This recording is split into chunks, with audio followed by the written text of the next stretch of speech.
سبيل الدموع سبيل مريح تنهدى يا صاحي كي تستريح وبث الدعاء. Saya pernah mendengar cerita tentang manusia masuk surga dan neraka. Di antaranya kisah tentang wanita tunasusila pelacur yang masuk surga karena menolong seekor anjing. Kisah seorang yang masuk surga tapi belum pernah sholat dan sujud, orang masuk surga dan neraka karena seekor lalat. Pertanyaan saya, apakah saat ini sudah ada umat Nabi Muhammad atau manusia yang sudah berada di surga neraka? Bukankah manusia akan masuk surga neraka setelah hari kiamat? Kisah tentang seorang perempuan WTS membuka sepatunya, sepatu kulit, dimasukkannya ke dalam sumur, dituangkannya ke anjing yang menjulurkan lidah. Bukan umat Nabi Muhammad, tapi cerita tentang Bani Israel. Allah mengampunkan dia dan dia akan masuk surga. Apakah di surga itu sekarang sudah ada orang di dalamnya? Nabi Muhammad dulu masuk ke surga untuk apa? Meninjau-ninjau, menengok-nengok.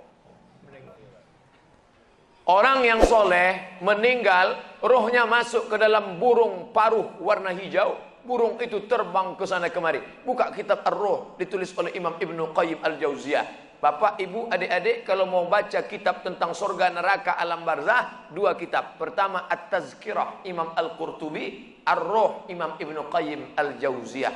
Ada orang-orang dibawa singgah ke surga jalan-jalan. Ini pemukiman, real estate, rumah mewah. Nanti akan ditempati 1 Januari 2018. Tapi sebelum itu orang boleh jalan-jalan, nengok, survei-survei dulu. Makanya orang mati syahid wajahnya senyum. Kenapa orang mati syahid wajah senyum? Karena sebelum nyawanya keluar, malaikat sudah mengepakkan sayapnya. Di situ nampaknya kau akan mati, kau tinggal di lorong blok C nomor 15. Senyum dia. Nah, ini kita sekarang jangankan tempat surga, parkir pun payah. Apa hukumnya jika saya sholat sambil menutup mata agar sholat saya menjadi lebih khusyuk? Apakah ini tak boleh Pak Ustadz? Sebab dulu saya pernah tanya hal ini pada dosen agama, katanya ini tak boleh karena dianggap tak sopan pada Allah. Sementara jika mata saya terbuka, saya sulit untuk khusyuk. Adakah solusi untuk saya Pak Ustadz? Thanks. Ada gambar senyum. Titik 2. Sekarang saya mau menunjukkan beberapa riwayat sahabat Nabi itu sholatnya pejam mata atau buka mata. Jangan jawab. Nabi jadi imam, sahabat di belakang. Ketika sedang sholat, Nabi buka selopnya, sendalnya. Waktu itu Masjid Nabawi pasir. Nabi buka selopnya, semua sahabat yang ada di belakang membuka selop. Kira-kira sahabat di belakang pejam mata atau buka mata? Buka, karena kalau pejam mana dia tahu. Uqtulul aswadaini fi shalah, bunuhlah dua yang hitam ketika kau sedang sholat. Allahu Akbar. Lewat dua yang hitam. Apa yang hitam itu? Kalajengking dengan ular. Bunuh. Kira-kira orang sholat bisa ada dua yang hitam lewat, dia tahu matanya terbuka atau tertutup? Terbuka. Kalau tertutup, tiba-tiba udah tegak anaconda. Nah, terbuka.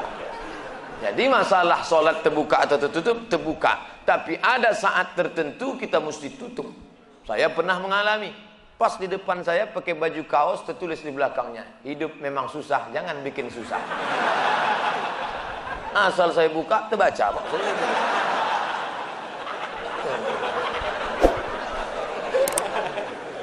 Jangan sholat ke masjid pakai baju bergambar-gambar, bertulis-tulis, pakai baju polos. Gambar. Sudahlah hari Jumat, besok terlambat datang ke tengah, tulis di belakang. Emang masalah buat lo? Kita bukan cerita sah tak sah, tapi efek pengaruhnya terhadap ibadah. Bagaimana pandangan Islam yang baik dalam mencari pendamping hidup seorang istri? 4 orang Pak Ustaz, sifatnya 4. Tungkahul mar'atu li arba', perempuan dinikahi karena 4. Apa yang pertama? 5 liha, karena kaya. Kenapa kau nikahi dia? Gimana lah Pak Ustaz, aku tengok cincinnya 3 biji. Kaya, tak salah. Wali hasabiha, kenapa kau nikahi dia? Keturunan Pak Ustaz, darah biru. Payah kemarin waktu cari donor darah, biru darah. Yang ketiga, wali jamaliha, karena cantiknya. Rambutnya bak mayang terurai, pipinya bak pauh dilayang, alisnya bak semut beriring, bibirnya bak delima merekah. So sweet. Walidiniha, karena agamanya. Fazfar bidzatiddin, pandang karena agamanya. Kau nikahi karena sukunya. Berapa banyak orang melanggar pantangan suku, dipecat dari suku. Kau nikahi dia karena kayanya, hartanya hilang melayang, kau tak suka lagi. Kau nikahi karena bentuk rupa, perempuan bagaikan bunga, kuntum mekar, setelah itu layu, semuanya layu, dia akan berubah. Nikahilah karena agamanya. Ustadz Somad, ya, saya mahasiswa Ustadz dulu, ya. Bisa, saya udah tamat kuliah Pak Ustadz, mantap. Udah kerja Pak Ustadz, alhamdulillah. Belum nikah Pak Ustadz, nauzubillah. Bisa Ustadz carikan yang ada 4-4-nya Pak Ustadz. Kalau ada 4-4-nya ngapain untuk ente? Man talaba akhan bila aibin baqiya bila akhin. Siapa mencari kawan yang tak bercacat, seumur hidup tak akan berkawan. Menikah bukan mencari kesempurnaan, menikah menutupi segala kekurangan. Semenit setelah akad, mulailah kau nampak segala kekurangannya. Kurang cantik, kurang tinggi, kurang putih, kurang mancung, kurang. Maka setelah nikah, kau tutupilah segala kekurangannya. Setelah dapat, inilah dunia akhirat Pak Ustaz. Jangan lagi matamu liar kemana-mana. Kalau laki-laki sudah menikah, nampaknya perempuan cantik di jalan, pulanglah ke rumah. Apa yang ada pada perempuan di jalan itu, ada juga di rumah. Walaupun bentuknya agak lain sedikit.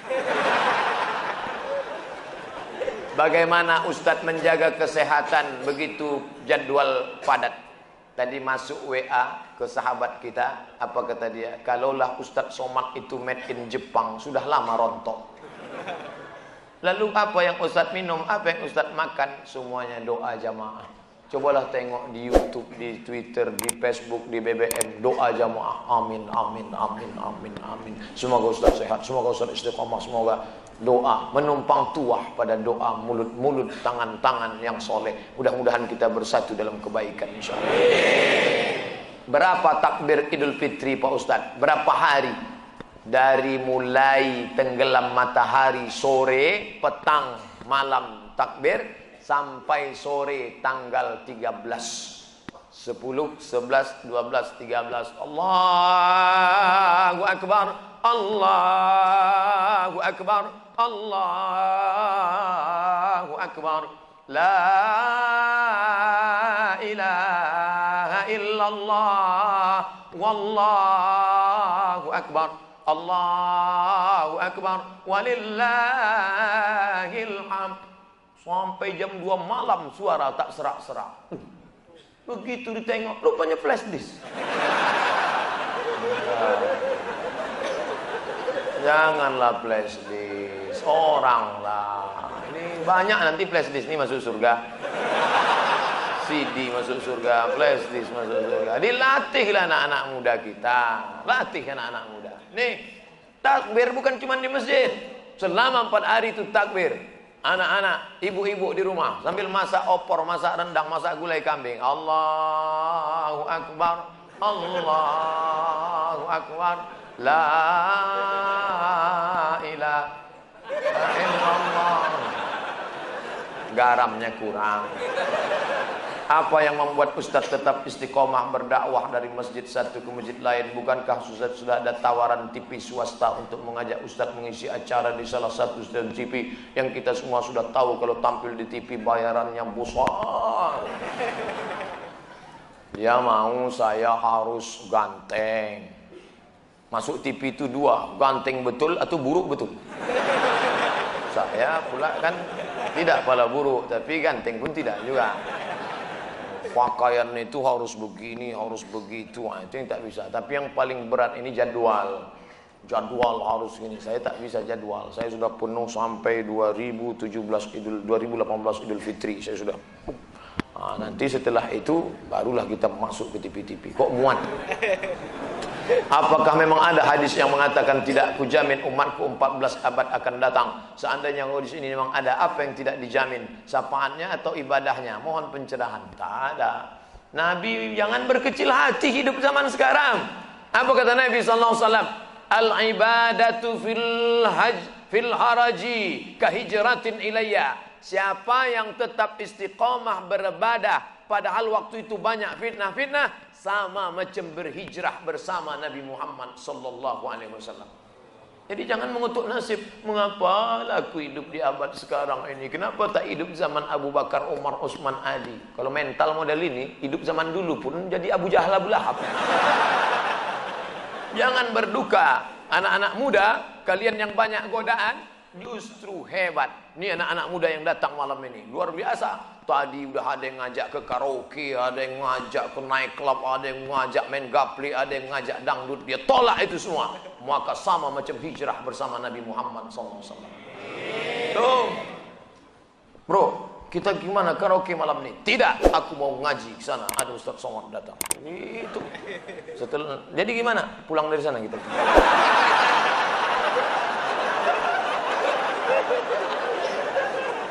Ada suatu hadis yang mengatakan bahwa menikah itu adalah sunnahku.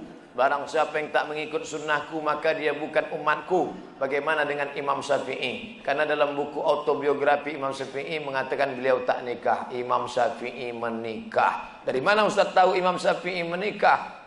Bacalah biografinya. Yang tak menikah itu Imam Nawawi.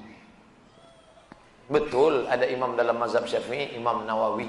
Imam Nawawi tak menikah. Imam Ibnu Taimiyah tak menikah. Sayyid Qutb penulis fi Zilalil Quran tak menikah. Syekh Abdul Fattah Abu Ghuddah menulis satu kitab judulnya Al-Ulama Al-Uzzab Alladzina Atharul Ilma Ala Zawaj. Biografi ulama-ulama yang tak menikah sampai mati karena lebih memilih ilmu daripada nikah. Kenapa Ibnu Taimiyah tak menikah? Kalau Ibnu Taimiyah menikah, istrinya itu pasti tetap tinggal karena dia lebih lama di penjara daripada di luar penjara.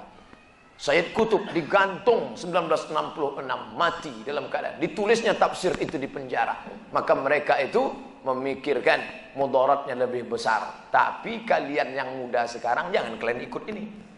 Zaman Imam Nawawi dulu dia tak menikah. Perempuan zaman itu biji matanya aja yang nampak.